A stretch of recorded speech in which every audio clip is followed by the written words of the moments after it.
Ne vous enivrez pas de vin, ceux de la débauche, mais au contraire, soyez transformés par le renouvellement de l'intelligence. C'est la pensée que je retenue, une pensée biblique. Pour aujourd'hui, Salon de réflexion commence sur vos antennes. Vous l'avez compris, merci et bienvenue à tous ceux qui ont toujours l'habitude de suivre cette grande émission, une émission qui apporte les solutions aux problèmes, une émission qui regarde le problème avec un œil de solution. Nous sommes là, en train de vous faire du bien, chercher dans quels moyens, dans quelles possibilités nous pourrons rendre notre cher et beau pays, la République démocratique du Congo, un État où il fait beau vivre, un État où les animateurs du pays, les animateurs des institutions, le peuple constituent un bloc solide, fort, et nous allons à ces moments-là nous faire respecter, même lorsqu'on n'aura pas à présenter un discours ou seulement en nous voyant comme ça, ils se diront ouais, c'est le Congolais. Alors, le respect viendra de soi-même. Voilà, nous sommes sur ce plateau avec le révérend Jean-Louis Lomena. Il est dans beaucoup de casquettes. Il est scientifique, il est pasteur de l'église Mère-Vie. Et puis, il maîtrise un peu ce que nous parlons, en fait, le rouage de notre thème d'aujourd'hui. Il s'agit du développement de la RDC qui passera par le changement de mentalité. Sur ce plateau, je veux devoir le saluer et ensemble, on va découvrir notre invité. Bonsoir. Bonsoir. Comment vous allez? Très bien, par la grâce de Dieu. Ça se sent que ça va très bien par la grâce de Dieu. Révérend, nous allons parler aujourd'hui du changement de mentalité et le développement. La technique va nous aider à afficher ce thème déjà pour que tous les téléspectateurs, même ceux qui vont venir après, ils pourront déjà écrire, puisque cette émission est suivie avec des blocs-notes. Je fais défiler des scientifiques, des docteurs, de politiques, de décideurs, pour qu'on réfléchisse autour de problèmes auxquels nous sommes confrontés dans notre pays, pour qu'ensemble chacun amène sa pierre de contribution. Alors sur ce plateau aujourd'hui, nous avons dit il y a un problème, un sérieux problème que nous avons détecté, c'est le changement de mentalité. Même le président de la République l'a dit,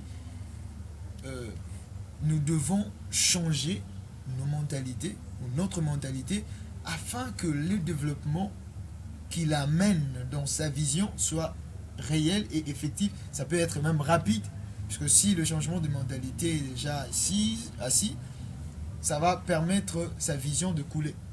Alors nous nous sommes dit, par rapport à la vision du chef de l'État et ce que nous vivons dans la société, ça paraît un peu différent. Alors nous nous sommes dit, il faut vraiment inviter des experts, des gens qui maîtrisent le domaine, pour qu'ensemble nous puissions réfléchir autour de notre émission au salon de réflexion, pour apporter des solutions. Alors le développement qui ne peut passer que par le changement de mentalité, c'est ça notre point focal dans l'émission d'aujourd'hui. Révérend, d'abord un mot par rapport à cette émission, c'est votre première participation. Ok, je dirais que ces genres d'émissions, ce sont les émissions qui méritent d'être en cette période où notre pays a vraiment besoin du développement. Okay. Vous savez, la plupart des émissions, elles sont produites sur des aspects culturels, la musique, le théâtre et autres. C'est bien, c'est vrai, c'est une part importante dans le développement moral de l'homme. Mais nous pensons qu'à notre époque, il faut beaucoup plus réfléchir sur notre développement. Donc j'apprécie l'émission et je vous encourage. Alors rapidement, nous sommes à la télévision. La télévision, c'est le temps. Oui. Développement, changement de mentalité. Ce sont des concepts qui émaillent, qui composent notre thème d'aujourd'hui. Je voulais avoir votre approche. Parce que on ne peut pas recevoir un scientifique pour qu'il réfléchisse comme un autre scientifique a défini les concepts. Donc j'aimerais que vous vous sentiez vraiment à l'aise avec votre approche. Comment vous pouvez définir le développement selon vous et le changement de mentalité? Ok. D'abord, commençons avec le développement. Okay. Et c'est un concept, comme tu l'as dit, qui est défini de manière diverse. Mais ici, je vais donner des définitions. Il y a une pluralité voilà, de définitions. Voilà. Je donne une définition simpliste. Le développement veut tout simplement dire le changement d'un état à un autre. Okay? Du point A au point B, tout en visant l'amélioration de la qualité et de la quantité. Okay? Donc, lorsqu'on vise ce changement-là, l'amélioration de la qualité, n'est-ce pas, de la vie humaine, on peut parler du développement. OK? Et quand on parle de mentalité, OK? Mentalité, c'est l'ensemble de concepts que nous avons pu développer pendant une certaine génération et qui a fini par s'établir comme un état d'esprit. OK? Ce sont des définitions simples que je vais donner pour ce qui concerne le développement comme la mentalité. Le changement, c'est cette transformation d'un état, n'est-ce pas, de quelque chose d'un état à un autre. Là, on peut parler d'un changement. Et lorsque on veut lier ces concepts au développement, je dirais tout simplement, c'est cet effort qui consiste, n'est-ce pas, à changer notre façon de voir les choses afin de permettre rapidement le développement de notre pays et de faire asseoir ou faciliter la réalisation de certains plans de développement. Alors, j'aimerais que nous puissions essayer de comprendre que le développement est, je pourrais dire, bicéphale, c'est-à-dire nous avons le développement qualitatif et le développement quantitatif. Alors, par rapport à notre mission d'aujourd'hui, nous allons toucher ces deux branches, puisque le changement de mentalité implique la qualité et implique aussi la quantité. Puisque si nous sommes nombreux à avoir changé de mentalité, ça facilite aussi la fluidité dans le développement. Moi, j'aimerais dire, par contre, qu'on devait beaucoup plus développer l'aspect du changement qualitatif. Okay? Parce que quand on parle du changement quantitatif, on voit beaucoup plus la croissance. Okay? Bon, la croissance, par exemple, la croissance de la population, ce sont des questions qu'on peut évoquer quand on réfléchit au développement. Okay? Puis c'est un paramètre dans la planification du développement. Mais parlons beaucoup plus du changement de mentalité en termes d'amélioration de la qualité, de la manière dont les Congolais doivent réfléchir et doivent concevoir les choses. Okay. Alors, révérend, je voudrais qu'on entre dans le vif du sujet. Comment nous pouvons arriver à développer une nation par le changement de mentalité? Ok, avant de répondre à cette question, j'aimerais quand même dire que dans la planification du développement, il y a ce qu'on appelle, comme je l'ai dit quelque part, les environnements du développement. Parmi les environnements du développement, il y a l'environnement mental. C'est l'environnement qui est vraiment beaucoup plus utile, important, c'est un facteur clé dans le processus du développement. Pourquoi? Parce que on peut avoir tout le bon projet, ok? On peut avoir tous les bons projets, tous les bons plans. Dans notre pays, nous en avons connu. On a connu de plans et de plans et de plans depuis le temps de Mobutu jusqu'au président sortant, on en a connu. Mais il y a un grand obstacle. D'ailleurs, l'un des présidents l'avait reconnu. Okay? C'était la mentalité.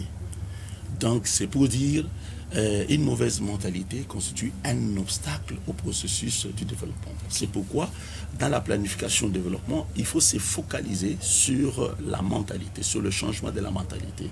Pourquoi?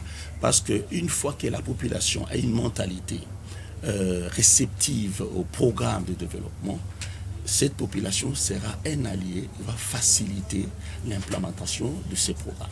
Vous voyez? Donc, et c'est l'élément central dans tous les aspects du développement, que ce soit sur le plan environnemental, sur le plan politique, sur le plan culturel, sur le plan sportif, sur le plan communautaire ou professionnel. En tout cas, le changement de mentalité, c'est la clé pour le développement. C'est derrière la plaque tournante pour décoller. Alors, est-ce que nous pouvons dire que si aujourd'hui le développement de la RDC tarde, si ce n'est que la conséquence de ces manques de changement réels de mentalité? Oui, je dirais oui. Je dirais oui. Et même c'est un obstacle, c'est un frein. Ok? Je peux le démontrer avec quelques exemples. Je prends par exemple, je prends l'exemple du domaine environnemental. Ok? Au niveau de l'environnement, quand on voit les gens jeter Les immondices, par exemple dans les eaux, dans les eaux, pendant que la pluie tombe, une pluie forte qui tombe, mais on voit certains se cachent dans leur maison, mais d'autres sortent pour jeter les immondices, afin que l'eau les entraîne. Et les entraîne partout parce qu'ils ne savent même pas où ils vont localiser cela. C'est-à-dire que c'est là, l'amène partout où il peut l'amener.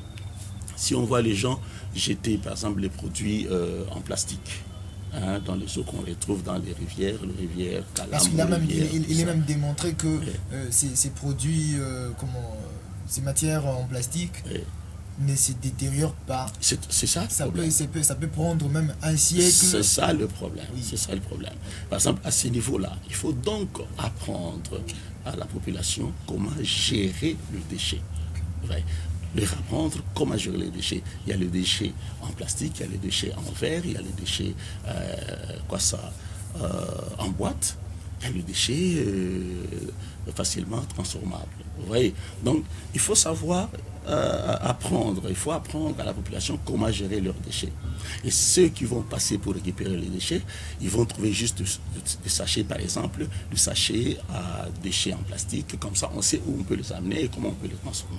Vous voyez? Donc ça nécessite quand même une éducation. C'est ça la mentalité. À la place de jeter, de mettre tout ensemble, il faut savoir dissocier ces déchets-là. Là, c'est déjà une voie de solution sur le plan environnemental. Vous voyez? Alors, sur le plan, par exemple, professionnel, il n'y a pas...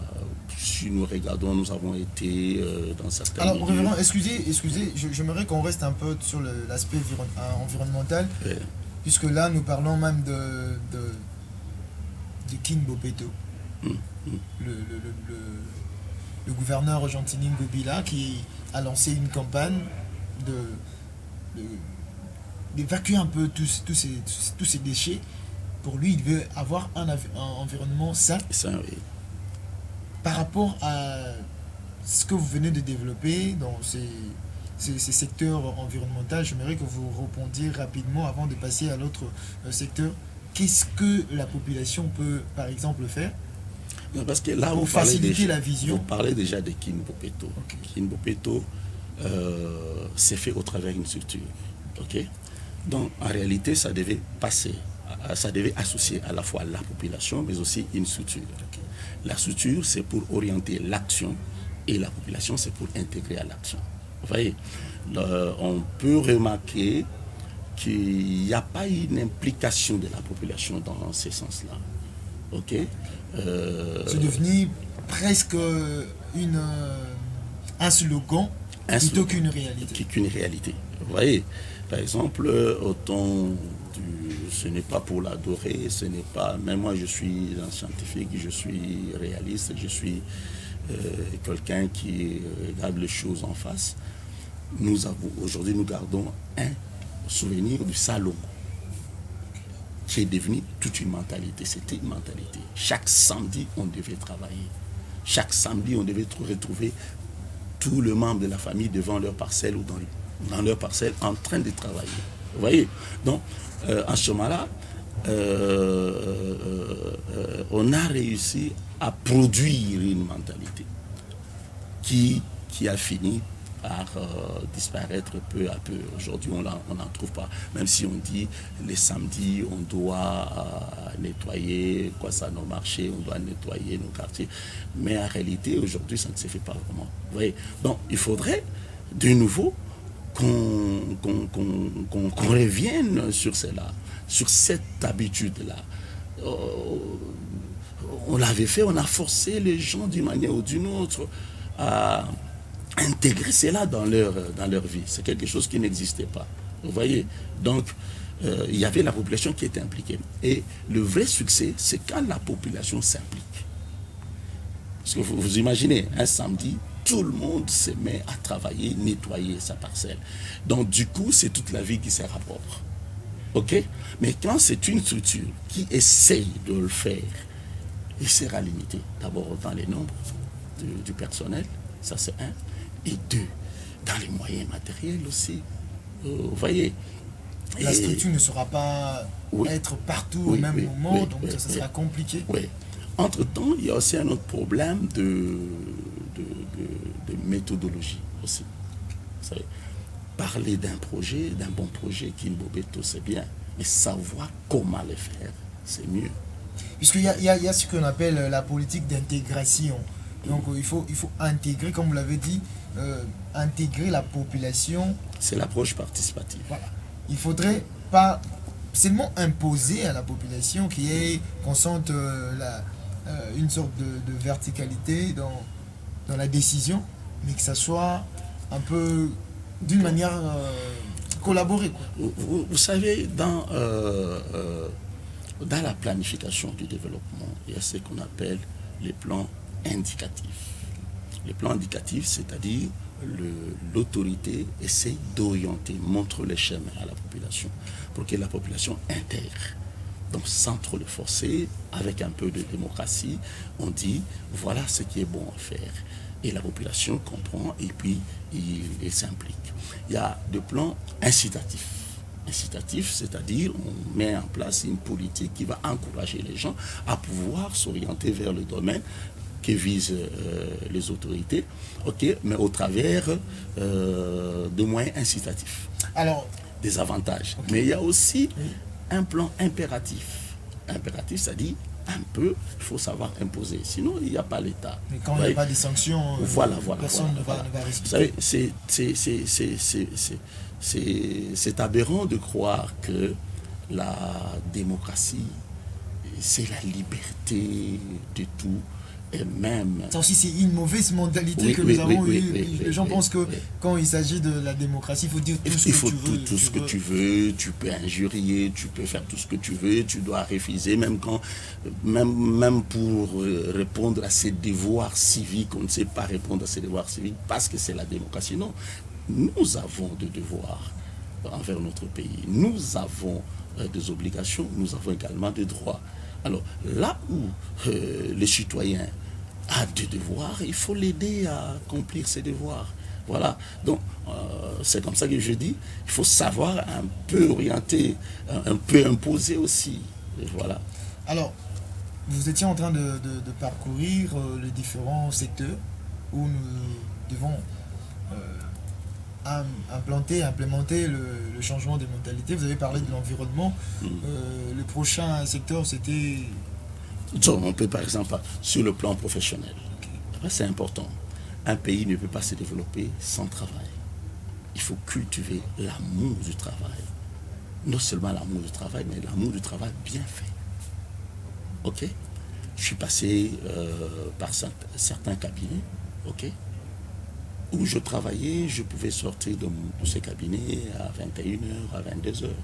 Ce n'est pas parce qu'on me forçait, c'est parce que j'avais des dossiers à traiter. Et quand je trouve que je dois le faire, que demain je dois présenter mes conclusions au chef, je peux rester jusqu'à tard. On ne m'a pas forcé, on ne me forçait pas. Mais c'est les devoirs, c'est le sens de responsabilité, du devoir qui me poussait à le faire. Vous voyez? Donc, et je travaillais de manière à ce que mon travail soit bien fait. Et ça, si tout Congolais le faisait, il travaille avec son cœur, pas travailler seulement pour gagner de l'argent, parce qu'il y a des gens qui travaillent juste pour gagner l'argent. Mais il faudrait que le travail soit quelque part une passion. Ouais. Quand ça devient une passion, ce n'est pas du corvée. Donc, c'est comme quelqu'un qui s'amuse, mais en travaillant et en gagnant le pain. Mais lorsque nous parlons de cet aspect-là, il ne s'agit pas seulement de l'employé qui doit travailler avec passion, parce qu'il y a certainement des gens qui viennent avec motivation, ils viennent avec son cœur et avec passion, mais en arrivant, la rémunération ne rencontre pas ses besoins. Du Oui. coup, il peut commencer à lâcher. À lâcher. Est-ce que c'est une mauvaise manière de voir les choses, où il doit toujours continuer à travailler avec sa passion, ou carrément claquer la porte? Je vais te répondre par un exemple. Nos professeurs, pour les appeler les messieurs à l'école primaire, les enseignants, ok? Tu verras ces enseignants qui se plaignent. Moi, j'ai observé. Ils se plaignent. Non, on ne paye pas bien, tout ce qu'on sort. Mais quand tu lui dis que ça va, tu cesses avec l'enseignement. Il y a certains qui n'arrivent pas. Puisque c'est plus un travail, c'est une passion. Vous voyez? Quand on aime son pays, on doit aimer le pays. On doit travailler pour faire avancer le pays.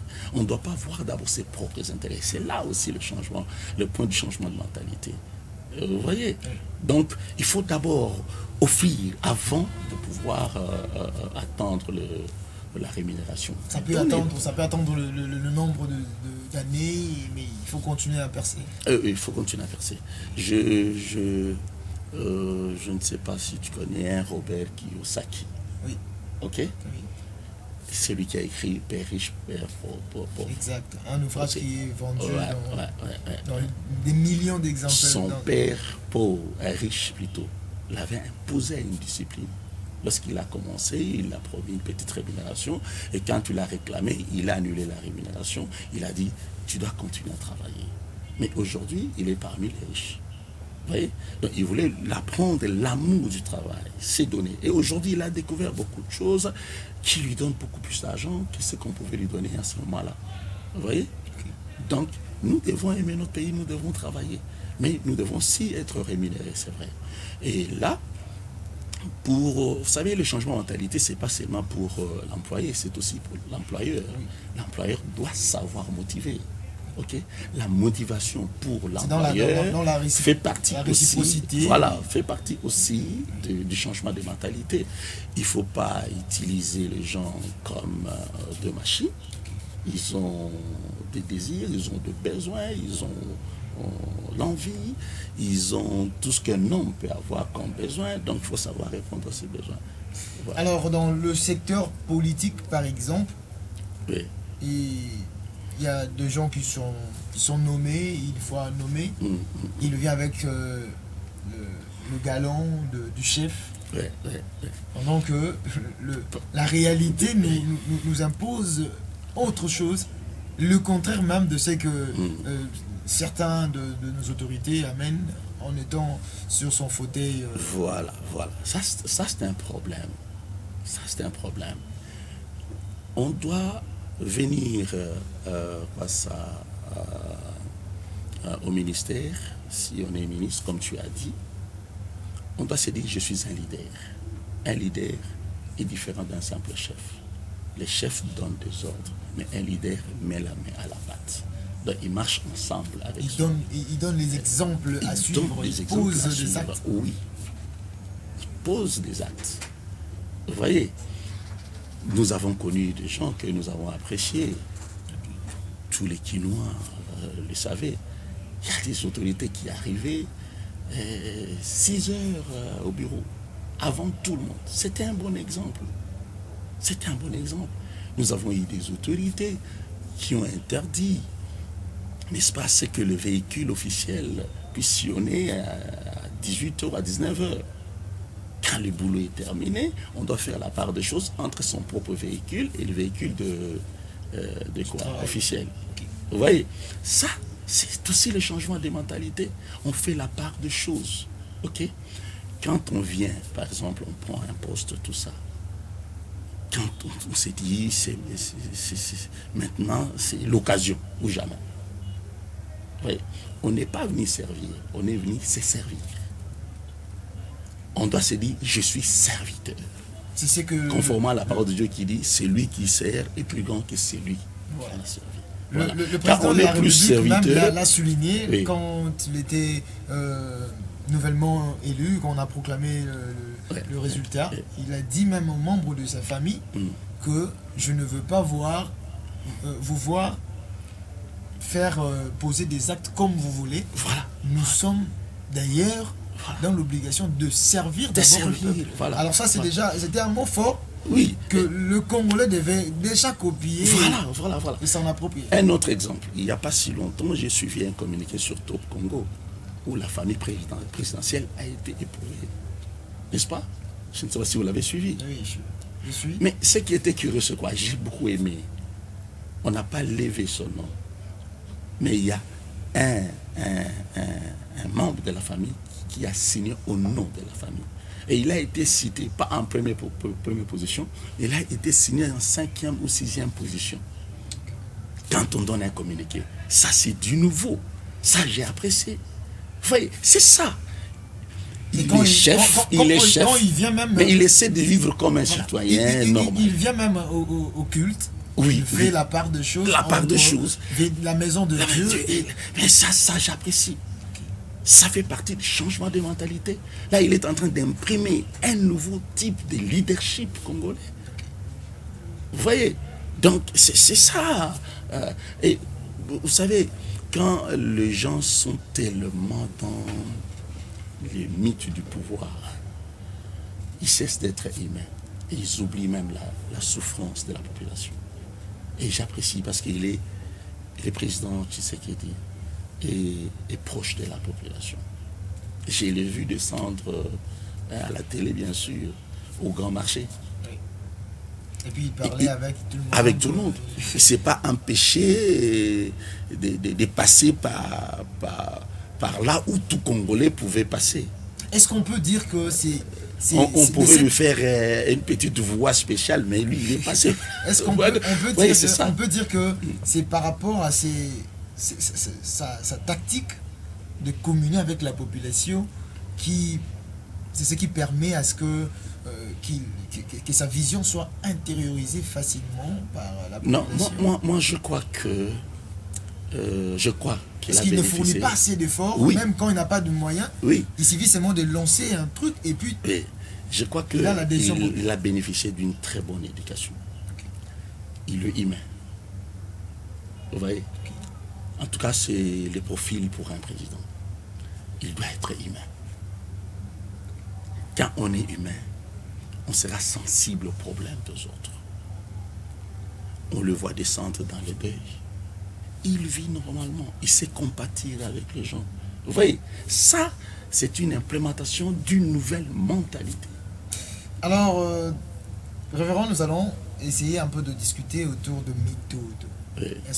Puisque le changement de mentalité, oui, c'est le concept, oui, c'est la théorie, on peut décrypter, on peut disséquer le fait, mais est-ce que il y a de mécanismes pour rendre cela effectif?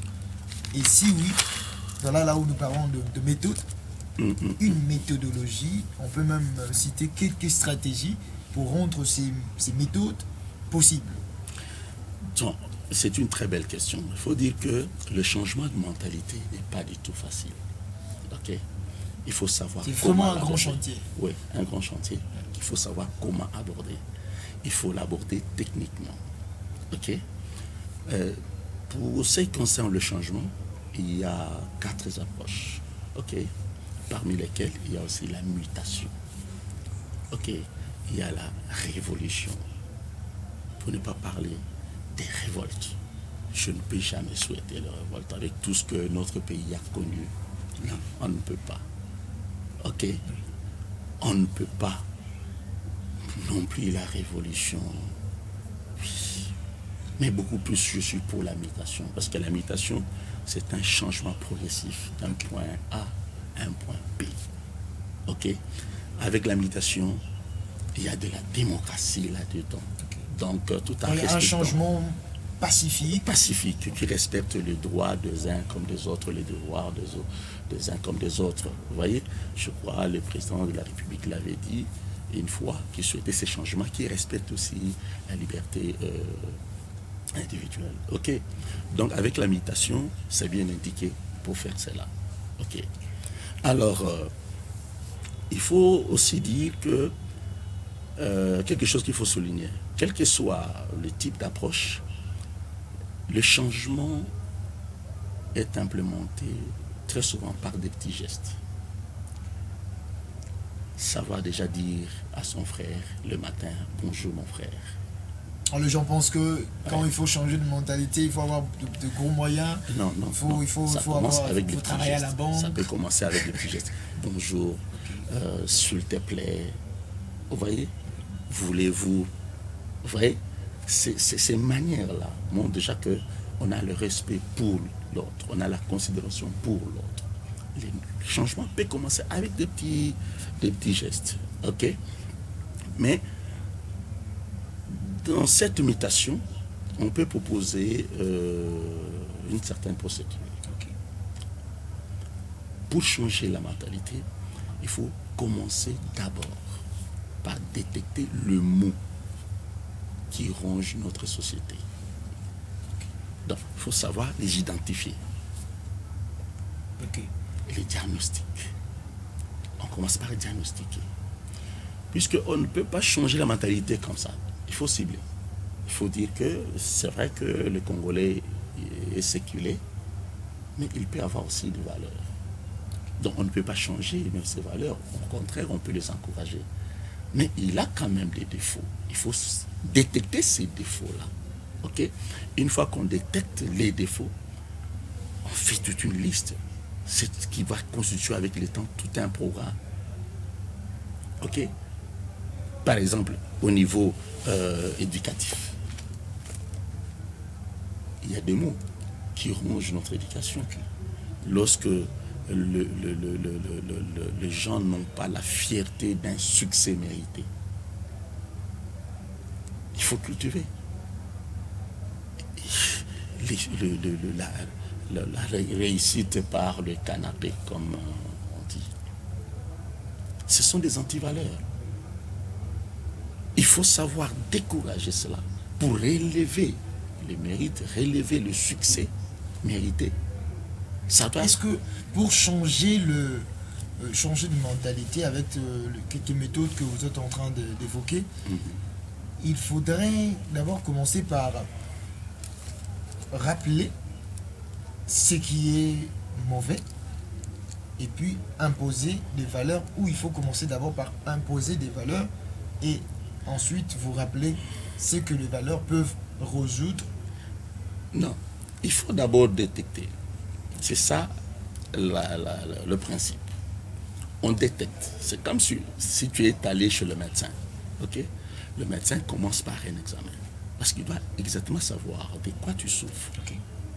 C'est après qu'il va prescrire ce dont tu vas prendre comme médicament.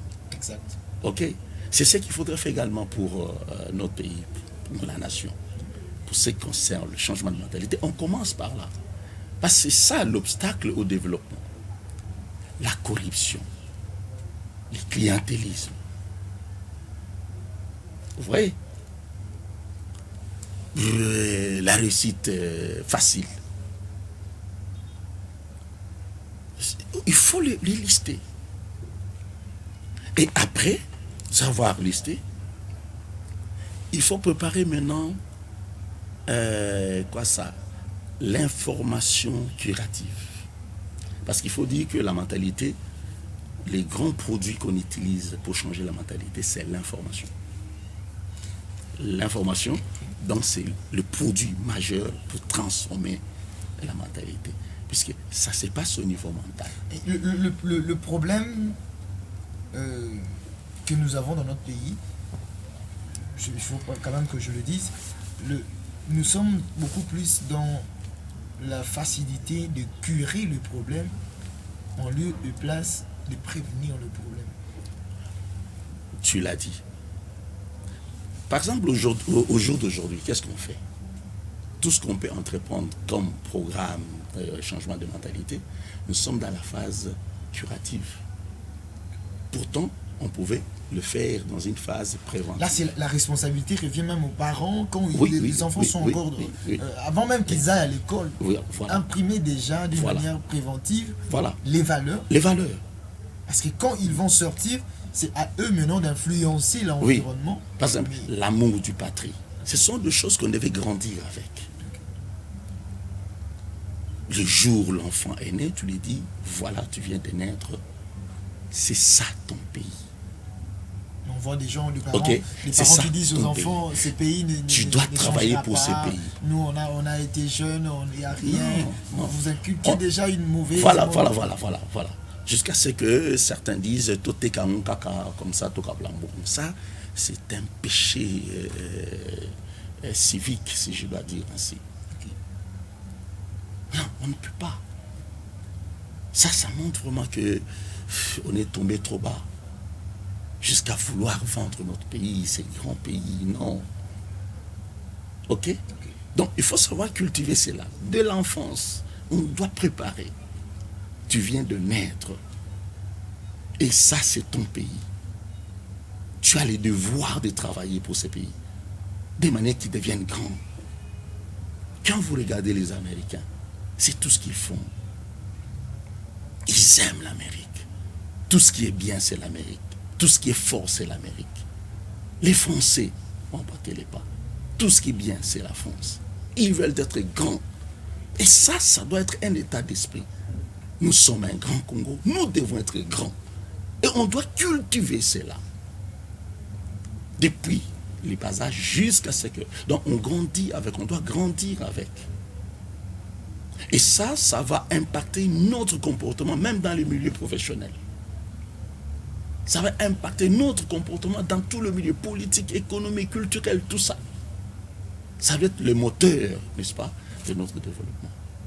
Alors, révérend, je rappelle que nous sommes en train de parler du développement de la RDC par l'entremise, par le canal du changement de mentalité, parce que nous nous sommes rendus compte que c'est le nœud de problème. Le problème, c'est d'abord là. On peut amener de minéraux. Aujourd'hui, nous sommes un pays qui a beaucoup de richesses. Nous sommes riches en sol, nous sommes riches en eau, nous sommes riches presque partout. Mais qu'est-ce qui ne marche pas? Quelqu'un m'a dit ce matin que si c'était un problème d'intelligence, ces pays deviendraient 1000 fois plus forts que les États-Unis. Alors, je me suis rendu compte que le problème n'était pas seulement à ce niveau. Le plus grand problème, c'était la mentalité. Alors, je reçus aujourd'hui le révérend Jean-Louis Lumena, qui est aussi expert dans cette matière. Quelles sont les stratégies, les outils qu'on peut mettre en place pour que nous puissions rendre le développement de la RDC par le trichement de changement de mentalité possible? Ok, avant de vous donner les stratégies, laisse-moi terminer les procédures. Parce que nous sommes à la télé. Oui, très rapidement. J'ai dit, il faudrait identifier les problèmes, il faudrait développer une information curative au problème. Ok, je dis que ça doit passer par l'information. Et puis 3, il faudrait maintenant savoir comment distribuer cette information. C'est là où interviennent maintenant les stratégies. Okay. Dans la vulgarisation. La vulgarisation et consorts. Alors, quelles sont les stratégies qu'on peut adopter?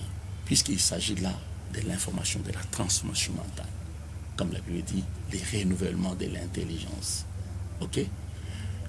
Le meilleur moyen, la meilleure stratégie, c'est d'abord la communication, mais la communication au travers les télés. Le média. Le média. Il y a le télé, il y a les radios, toutes ces radios qui existent. Des affiches, des panneaux publicitaires. Oui, les panneaux publicitaires, c'est bien, les affiches, mais moi, je suis beaucoup plus pour... Dans l'audiovisuel. Oui, l'audiovisuel. Parce que là, c'est fort, c'est puissant. Comme j'ai dit, il faut tenir compte de la culture dans le processus de développement, dans une planification. Dans notre culture, les Congolais, ce n'est pas pour sous-estimer nos frères, mais nous ne lisons pas trop.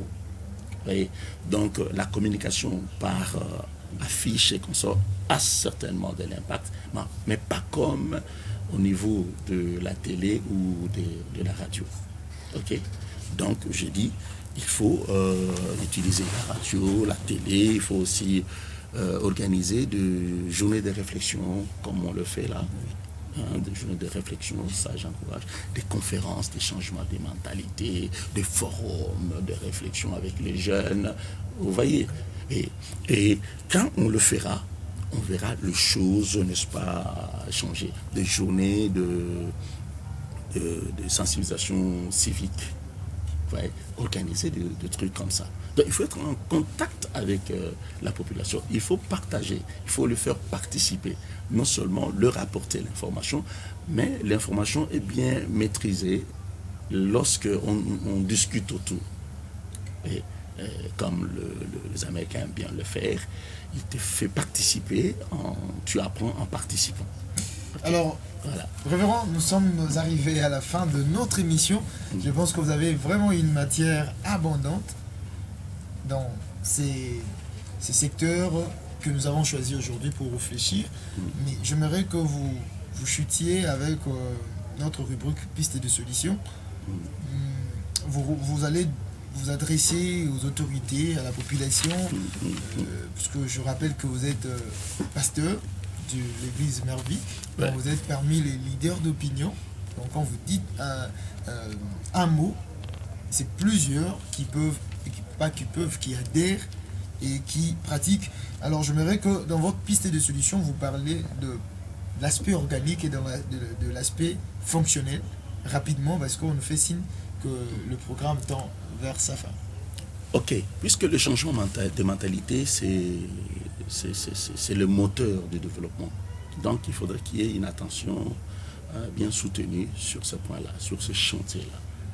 Je pense, à mon avis, que ça doit constituer l'un des grands chantiers du gouvernement Sama Lukonde, qui bientôt arrivera, nous l'espérons. Ça doit être l'un des chantiers. Et parce que le président de la République en a parlé, je souhaiterais vraiment qu'une attention soutenue soit accordée à ces niveaux-là. Alors, je dirais, comme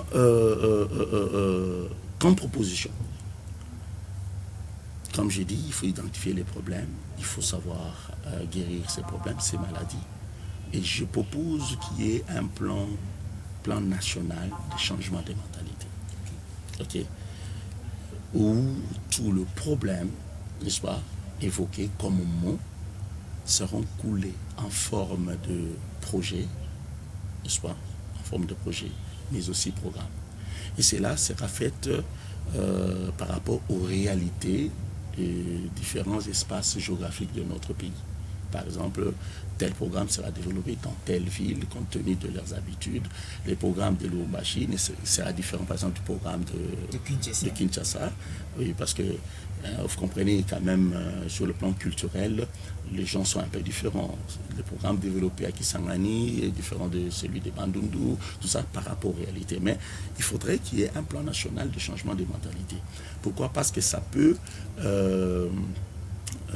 activer le développement plus rapidement. C'est-à-dire que ça va faciliter que le plan de développement qui seront présentés soit facilement applicable et soit acceptable. Parce qu'il faudrait qu'il y ait une harmonie entre les autorités qui nous dirigent, leur plan et la population. Nous devons arriver à faire approprier, n'est-ce pas, leur programme au niveau de la population. Et là, c'est au travers du changement de mentalité.